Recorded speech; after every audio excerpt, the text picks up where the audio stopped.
It was a very tough time, but after much anticipation, Final Fantasy XIV: A Realm Reborn is widely regarded as one of the best games in the series and one of the best MMOs. Does it hold up that reputation? Well, this is my review on Final Fantasy XIV: A Realm Reborn. The game itself is actually a reboot/sequel of the original 2010 version. The 2010 version, aka 1.0, was in development for quite a few years, with its first appearance being under the title Rapture. It featured at E3 2005 with a little tech demo, and can I just say, as one who has beaten the main story up to 6.0, this set piece threw me for a loop considering its importance. However, during this time, it was not good for Square Enix. The company was struggling a lot with adapting to the HD era of consoles, and what really did not help was they did not change with the times. They had a lot of projects on the go, like the Kingdom Hearts series, Final Fantasy 13, 14, Versus 13, and more. Most of them fell into a lot of development troubles. One of the things that did not help was they had the same team that did FF11, which was also an MMO. The idea behind it was basically, they had this successful thing, why would it not be successful with the same team again? To be fair, it did establish at the time the Japanese style of MMO, while also being one of the top games on Xbox Live when the game was running on the 360. So it was a case of them going for it again, and since they did well the first time, no one really questioned it. This raised concerns as none of the dev team looked over at another big MMO, which was of course World of Warcraft. WoW made big moves when it came to how an MMO played and was highly praised because of it. With this, the piecemeal design of the game was slowly getting worse and worse as small things turned out to be massive issues. The engine Crystal Tools, which was an in-house engine, was taking forever to even get going. The graphics were inconsistent, the frame rate was all over the place, the UI was straight up awful, the combat was watered down and slow, you couldn't jump or auto-attack. I wish I was joking on that. Members on both localization and QA noticed this and brought it up. There were even discussions on if this game could even come out at all with its poor shape. Didn't help that the beta was not going well. Despite the dev team's best efforts, the decision was made to go through with releasing the game. So the fateful day arrived. September 30th, 2010, where Final Fantasy XIV 1.0 came out on PC, and even though it sold okay in the beginning, it turned downhill real quick.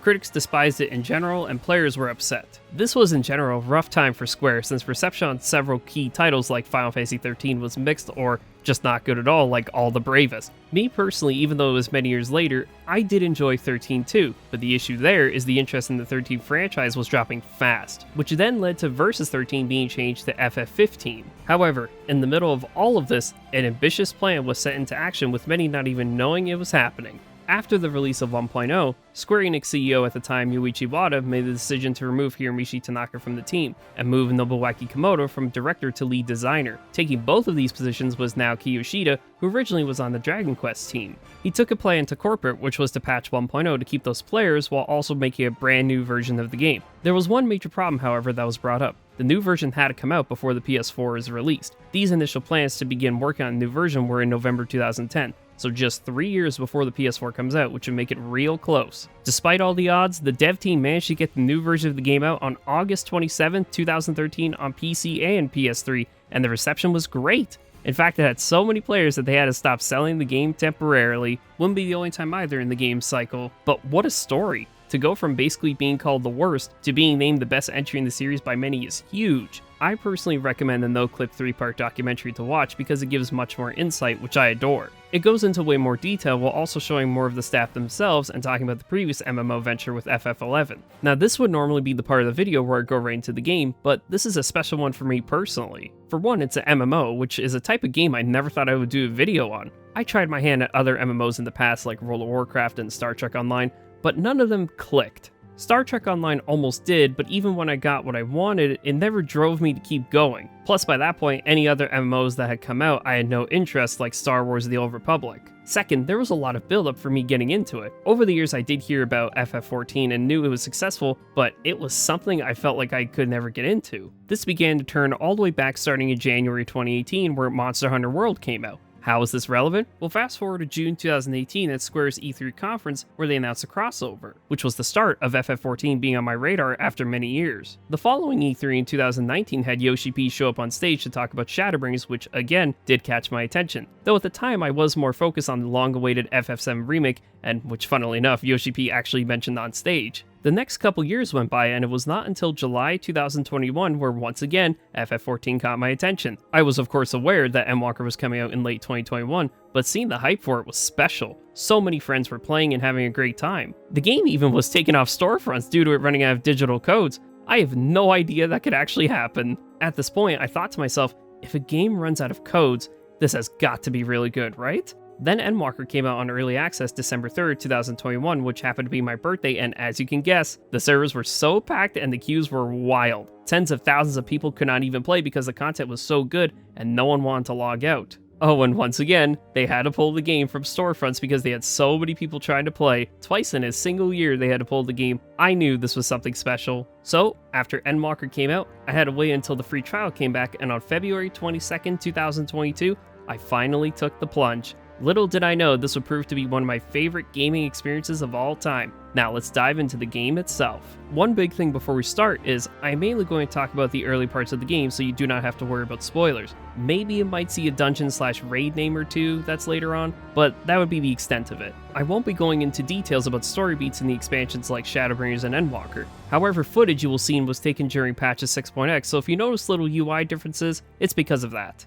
The game itself is an MMORPG set in its own universe, so you do not have to worry about playing the other Final Fantasy games before playing this one. You can jump straight into here. The story of the game starts with you playing as an adventurer looking for work in one of the three main cities, Gridania, Ul'dah, or Limsa Lominsa. This actually changes depending on what class you are when starting out. At the start you will mainly do random adventurer stuff, nothing out of the ordinary. Soon, however, you find out after clearing out some enemies that there is a little crystal on the ground, one of the 6 crystals of light. Upon contact, the player is sent to speak with the planet itself, where you speak with Hydaelyn. It's honestly amazing how you start off just doing whatever, then next thing you know you're speaking to Hydaelyn. However, during this you can see that you are not alone. There are others who can also speak with her. After this, you resume doing stuff until the situation goes a little haywire and you see a mysterious robed figure summoning monsters firsthand. But as the Warrior of Light, you take it down. When it's defeated, you learn it is part of a group known as the Scions. Let's just say they really want to see destruction upon Eorzea. They also happen to team up with the Garlean Empire who want to conquer Eorzea, and got a step in doing so by taking over Alamigo many years before. The good news, however, is that when making contact with the Mother Crystal, you gain the power of the Echo. This means you can hear any language and be immune to primal influence. Primals are the summons in FF14, and you may recognize some of them: Ifrit, Titan, Garuda, and many more.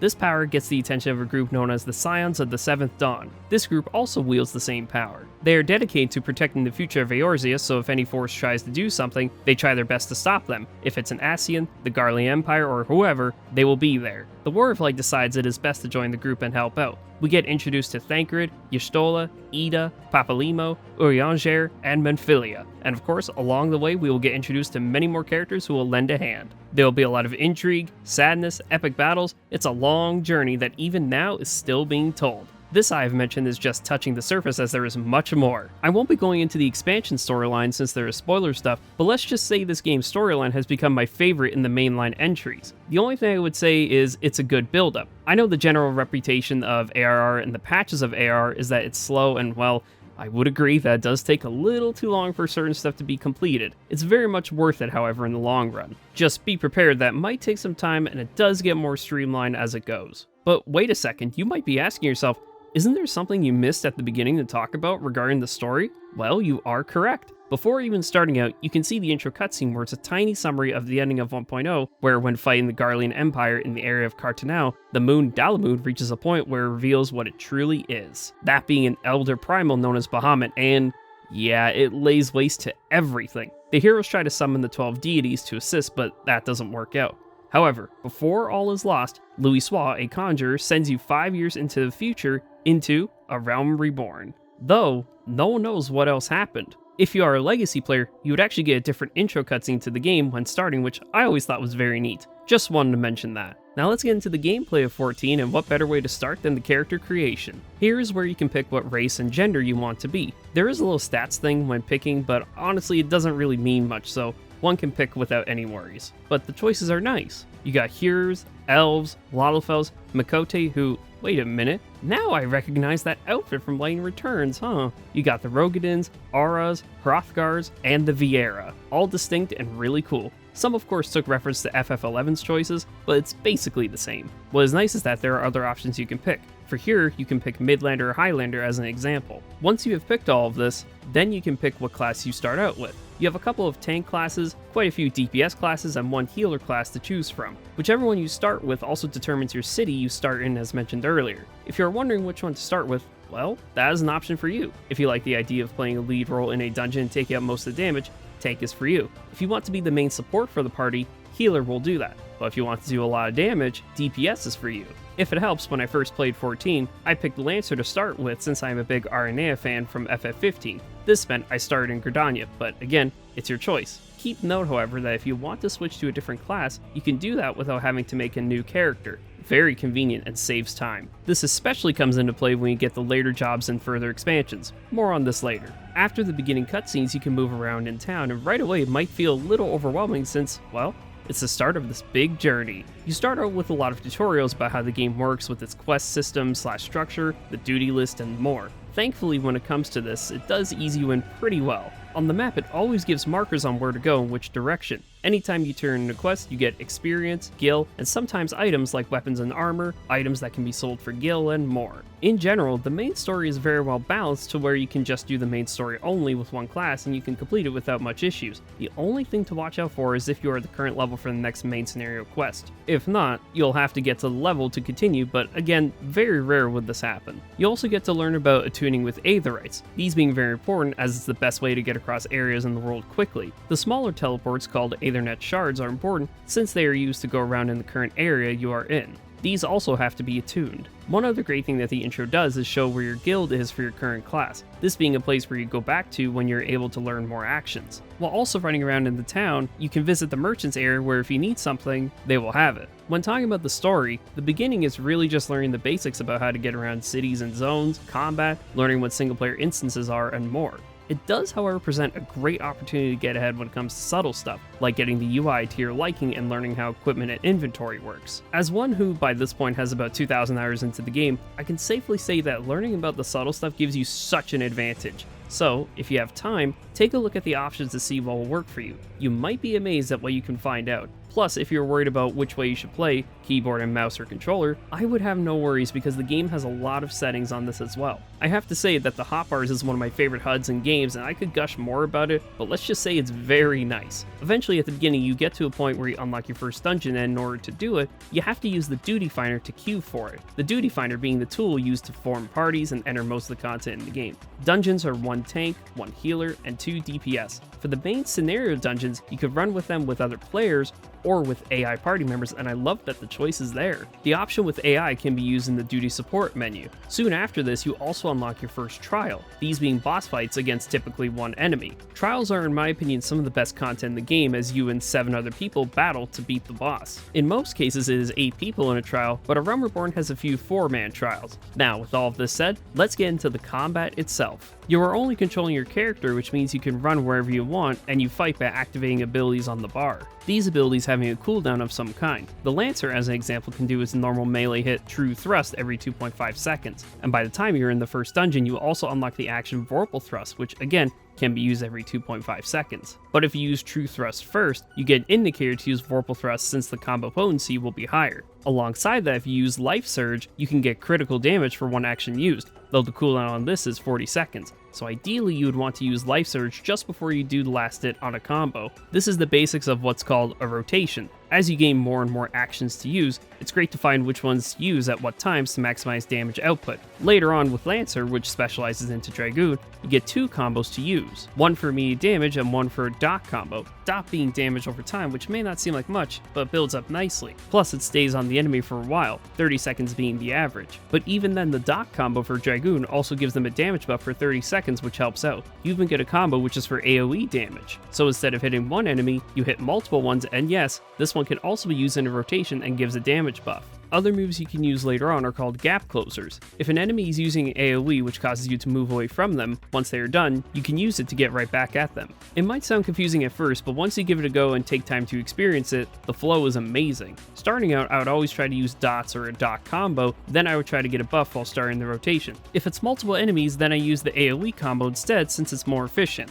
And keep in mind, I'm only scratching the surface. There is a lot of amazing abilities you get as you progress the game, and it's awesome getting them since it's another addition to use in combat. What really helps is that while you're fighting, you get to see all the cool animations and hear the sounds, which is great to see. A lot of this was me talking about the Lancer/Dragoon, but throughout the game there are other jobs to choose from, so it won't be the exact same. If one were to start out as a caster, they have to make sure that they are standing still when using most spells. Moving around interrupts the cast time, which means you have to start it again. But of course, this is just the main rotation basics. Since you can move around wherever, it's important to note that you cannot really stay in one place for too long. The enemies in the game do auto-attacking, which is nothing too bad. However, sometimes they'll do an attack where they spawn an orange AoE field. This is the indicator to run out of it before the bar is full. If you get hit, you will take more damage than the auto attack, and depending on which move it is, you might even get hit with the status effect, which, if you have played any other Final Fantasy game, you will already know how dangerous it can be. It's funny because this is one of the main things you'll be dealing with when in fights and trials, having to move around and avoid the orange circles, etc. Later on in the game, you'll have more gimmicks to deal with. One of the big ones is actually looking at the dungeon bosses and trial fights themselves. I know it might sound strange, but looking at the enemy and the set piece around makes a world of difference since it can help avoid enemy attacks. One of my favorite mechanics in the game is the stacking mechanic where one or a few players will have an arrow pointing down. This is an indicator to stack with them so you can help them and yourself take reduced damage. This is important as while there is a stack, there's a similar-ish red-looking arrow that can appear. These ones are tank busters and you never want to get near those as it will do a ton of damage. This is just one of many mechanics that you'll see throughout, but it speaks volumes that even this one has more twists and turns as you progress.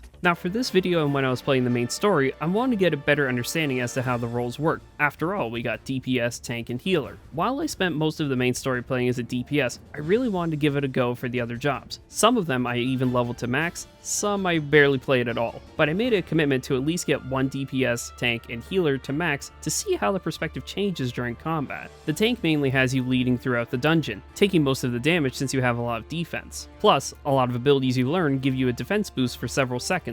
This is known as mitigating damage. Very important if one is playing as tank since it helps taking less damage in an encounter. The tank's other main goal is to get all of the enemies attacking them and not anyone else. If the enemies are attacking the DPS or the healer, then something has gone wrong and it can be rough to come back from. One of the best indicators that everyone has is the aggro list. It lets you know where you rank when it comes to if the enemy is attacking you or someone else. The tanks top this list at number 1 since they have the tools to do so. They even have a dedicated tank stance button which increases enmity, so when a tank attacks, the enemies will most likely go after them. If that doesn't work, they even have a full-on provoke button which literally makes the enemies run at them. Or you can use a ranged attack which also increases enmity. Tanking can seem intimidating at first since you are the only one taking the brunt of everything. But just like DPS, experience goes a long way, learning when to mitigate damage, which rotation to use first, turning enemies away from the party, keeping high on the aggro list. It can be daunting, but it all gels nicely. Plus, if you need experience, playing dungeons on duty support is there. One last major thing regarding tanking is that if you're in 8-man or 24-man content, you will have fellow tanks with you. Try not to get into an empty battle with them, because that won't end well. If someone wants to tank, let them go for it. It's never a good idea to battle over that. The healer has the role of providing support to the party, mainly in the form of healing, giving buffs, and removing debuffs. With healing, you can get regular healing moves which give back health right away, but you also get healing over time moves. If one remembers regen from the other games, there are many regen-like moves in the game for various classes. Healers have a lot of tools at their disposal for healing the party, whether it be single healing or group healing. My favorite healer to use is Sage since they have a lot of barrier moves. The barrier is being indicated by the yellow bar and it nullifies damage. When it comes to cast time also, Sage is my favorite as most of the moves you can do just instantly. Being able to restore health without needing to cast is very helpful. This isn't just with Sage, the other healers also have moves that can heal instantly, although the cooldowns are a lot, so timing is key. One thing that all healers have in common is the ability to remove debuffs off party members. With the Esuna ability, you can remove them quickly. If a party member, however, has more than one debuff, then you would have to cast it multiple times to remove them all. All healers also have an important skill known as Raise or something named along those lines. If a party member has lost all HP or fell off the map or whatever, a healer can bring them back, and I think it's pretty self-explanatory as to how good this is. Something that gives them an edge is an ability known as Swift Cast. This makes your next cast instant. It has a cooldown of 60 seconds, but you can already see how good this is for reviving party members. While all this is happening, healers also have moves to attack enemies, and they might not seem like much at all, but having some damage output as a healer does build up. Healers have normal DPS moves, dot moves, and AoEs to use. In general, healers can be scary to use. You are on your own in dungeons, and since you don't have the defense like a tank does, you can't take that many hits. Saying this though, I cannot lie, playing as healer was really cool. I never really thought I would enjoy it, and if I'm being honest, it did take a while for me to get it. I adore having to support the party whenever doing dungeons or trials, as I know it helps out getting it cleared. Plus, I'm going to let you in on a little secret that is totally not a secret at all. Healers typically get super fast queue time, so, well, there is that. Those are the roles in 14, but at the end of the day, I cannot specifically explain why the Paladin is great or how the Samurai is great. But in a general sense, they all have balanced utilities, and this makes it great for building rotations in the midst of battle. It's fun to react to whatever the enemy is about to do next. This combat, I was shocked at how much fun I was getting out of. Oh, and have no fear, I have not forgotten the limit breaks. As the dungeon, trial, or raid goes, you will see a bar filling and it will have segments with it. Most of the time, a melee DPS will use it to finish off the fight, but tanks can use it in moments where you need to increase defense by a ton. Healers can use the max limit break to heal and revive everyone. I am almost certain at some point you might have actually seen this save a run, which is always exciting. Something that did have me worried, however, when starting to play the game was realizing that, yeah, there are real people here that I'm playing with. I know it might sound silly, but I did feel anxious because I didn't want to have this feeling that I'm messing up stuff. I mean, even though I would go into chat and say first time doing this, I still wanted to give it a proper go. But this brings me to the community aspect of the game, and man, this community is amazing. I've met so many people throughout who were very nice, even during moments where I did mess up a lot. I am so thankful I got to play with so many fellow warriors of light. Going through the story, getting to play a bunch of content that I was never expecting to play. I mean, my favorite story has to be when someone literally gave me 2 million gil to buy the best gear just to beat a savage raid, which we end up doing, and they let me keep 300,000 of it as change. Do I even need to say more? It was an amazing moment to say the least, since it was my first ever savage fight. And speaking of savage fights, let's get into the side stuff in 14. The biggest thing for me is that despite starting out with one job, you can actually become whichever job you want once you meet the requirements. The best part is that you can do all jobs on one character, something subtle but great since this means you don't have to make an alt character. What makes it even better is that you can assign gear sets, which means you can instantly switch over to another job without having to manually re-equip each time. It might be a little tougher to level up since you don't have as much MSQ experience to gain, but experimenting is very fun. One of the best ways to do this is the duty roulette. Each day you can do the roulettes once and you will get bonus experience and gil. These range from dungeons, trials, alliance raids, normal raids, and more. It takes a random duty from the categories you queue in, and that's the fun of it, not knowing what you get. Sometimes it's a low-level dungeon, whereas other times it can literally be the final trial of an expansion. It can be a wild time, but worth giving a go, especially with friends. Other stuff you can do is the harder content in the game, one of which being the extreme trials, these being tougher versions of the trials you have done in the main story or in trial series. The main deal with these being when you beat them, there's a chance to get a rare mount drop. The mount itself being a special one which, when summoned, you hear a theme song from the respective fight you won it from. If you can get all of them from a respective expansion, you can get the legendary mount, which looks amazing. Some of these can take time since the drop is never guaranteed. However, if you use Party Finder and unsync the fight, it can go by much faster, unless it's current level stuff where that option is not available. Another major piece of side content you could do are the raids, both Alliance and normal ones. Alliance being 24-man, normal being 8-man. This content is only unlocked once you beat the final MSQ quest of the expansion. Then you go talk to the respective NPC to start the storyline. This content is on the higher difficulty since it's for those who want to give themselves more of a challenge. Nothing too wild, but a nice increase. You get to see their storylines as well, which are pretty cool. This also can be applied to trial series where, while not as long as raids, have their own increase in difficulty. But let's get into the part I know some are just waiting for me to mention, which is the Savage version of these raids. We already had the 8-man trials, which have extremes, but Savage is the higher difficulty for the raids, and these don't mess around at all.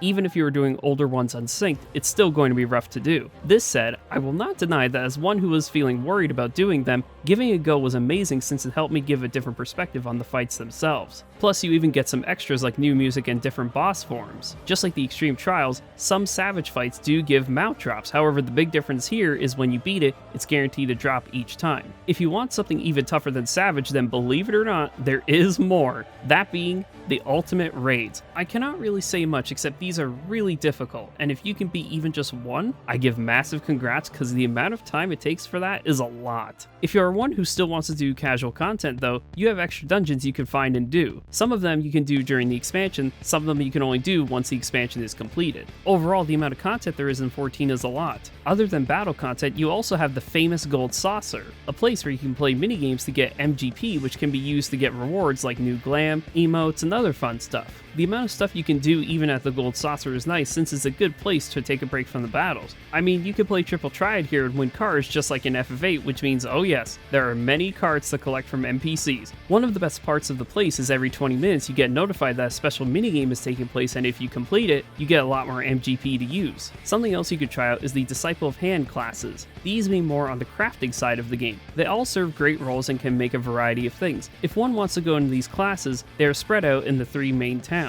I would say more on this, but again, this is a whole other side of the game that has so much. One way you can find stuff for these classes is the market board. The market board has a bunch of stuff you can buy with Gil, stuff like materials for crafting, music rolls to listen to, new equipment, and more. One helpful note is that if you want, you can go to other servers and check the market boards to see if the item you want is cheaper there. I may or may not have done this for some music rolls. It's just nice to listen to while you're messing around with stuff like Glamour's at Inn or something, or if you want to add it to a jukebox. And speaking of which, we have got to talk about the music. The music in the game is mostly composed by Masayoshi Soken, and this music is just wow. It's top tier to say the least. Even back in the 1.0 era where the game was not good, the music was still highly praised. Even at the start of the game when you pick which city to start in, hearing that theme already sets up the OST to being amazing. There are so many great themes that it's pretty much impossible for me to have a favorite. It's great because it varies. Like, I love a lot of the dungeon themes, trial themes, and the overworld themes. Again, it's so much that I legit cannot pick a favorite. I will say this, however, if I had to pick a favorite OST from an expansion, it would be Endwalker, with Shadowbringers being a very close second, but again, overall the soundtrack is amazing. Oh, and before someone asks, yes, I do have a tier list for the game and the expansions. When I was doing this, I was taking into account how I felt about the main story and extra stuff, and in the end, it speaks volumes that it turned out like this. I believe all of them excel in one way or another. Again, not going to say story stuff, but I know one may ask, is Stormblood really better on my list than Heavensward? Well, when I made it, I really thought about it, and while I enjoyed the Heavensward story a little more, the raid fights in Stormblood felt so amazing that even to this day, they still rank among my favorites list. But personal preference will vary. Final Fantasy XIV A Realm Reborn is a fantastic MMORPG. It really is something else that the game came back the way it did, because as one who saw how 1.0 was, I did not think it would turn out to be this amazing. I said earlier that I have a lot of great memories with my time playing it, and there is still so much more I could say, but there are a few things it did help me with. The game in general helped me be a better team player. It helped me reach out and try to talk to people who I had not talked with in a long time. It even helped me have stronger connections with my friends since we'd be playing it together. I know it might seem out of the blue, but it really did all of this. I will always be thankful for these experiences that it gave me. It's funny, because I know I left out some stuff you can do like Beast Tribe quests and relic weapons, but it just goes to show how much content there is. So many of my friends are still talking about it and logging in having a great time, even after many years. It's amazing because I can hear the stories of when people joined in, how they joined, and even how they are trying to get others to play. Which, by the way, you can easily do since there is a free trial that includes the entirety of A Realm Reborn and the Heavensward expansion and the award-winning Stormblood expansion up to level 70 with no restrictions on playtime. Yep, had to get that one in for the video. You can say I love this game. The combat is great, the story is amazing, it's a love letter to all the other Final Fantasy games in every single way, and it's arguably one of the best Square Enix games. This all being said, it did bring up one question when I was playing it. Is it the best comeback in gaming? Well, to answer, I would say yes. Other games have made comebacks like No Man's Sky, but when you take into consideration that 14 1.0 was so bad it led the company to big financial turmoil, which then led to staff reshuffling, which led projects to being canned, I can safely say yes. Final Fantasy XIV A Realm Reborn is gaming's biggest comeback. By the time you see this video, it will have reached the 10-year anniversary since A Realm Reborn, which means we will have seen the teaser for 7.0. It's going to be very interesting from here on out. For now, I experienced the MMO of this generation. I got to be there at the peak, and I am very thankful. Final Fantasy XIV is a game I will never forget. I still cannot believe it, I actually did a video on this game. If you like this video and want to see more, check out the other videos on the channel. Thank you for watching, and I will see you on the next video.